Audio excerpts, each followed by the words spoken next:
ભાવનગર બાદ અમદાવાદમાં પણ નકલી દારૂ સામે મળી આવ્યો છે। એસએમસી અને નિકોલ પોલીસની સંયુક્ત કામગીરી કે જેમાં સફળતા મળી છે।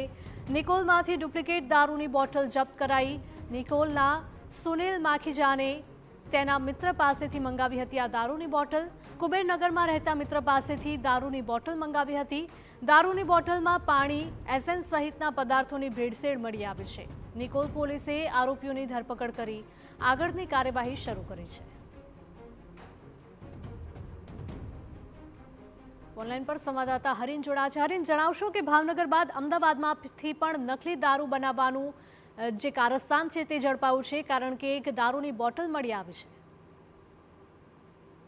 હરીન, બિલકુલ ભાવનગરની જેમ અમદાવાદમાં પણ ડુપ્લિકેટ દારૂ છે તે બનાવવાનું કારસ્તાન સામે આવ્યું છે ને સસ્તી દારૂ જે મોંઘી બોટલ છે તેમાં સસ્તી દારૂ ભરી અને કેમિકલને પાણી મિક્સ કરી અને વેચાણ કરતું હોવાનું સામે આવ્યું હતું।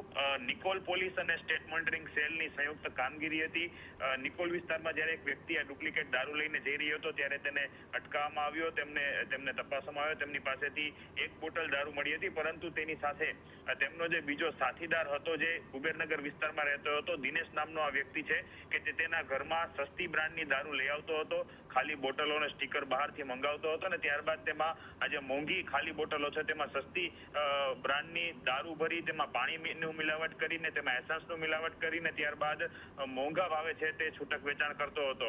એસએમસી અને નિકોલ પોલીસે કાર્યવાહી કરી ઘરમાંથી અલગ અલગ 4 બોટલો અને અન્ય જે ઢાંકણાઓ છે તે મળી આવ્યા હતા અને હવે પોલીસે બંને વિરુદ્ધ ફરિયાદ નોંધી છે। સુનિલની ધરપકડ કરી લેવામાં આવી છે, જ્યારે દિનેશ છે તે ફરાર છે તેની શોધખોળ હાથ ધરવામાં આવી છે। ઉપરાંત આ લોકો ખાલી બોટલો, તેમના ઢાંકણા અને સ્ટીકર ક્યાંથી મગાવતા હતા તેને લઈને પણ હવે વધુ તપાસ છે તે શરૂ કરવામાં આવી છે। જી બિલકુલ હરીન, માહિતી બદલ આપનો આભાર।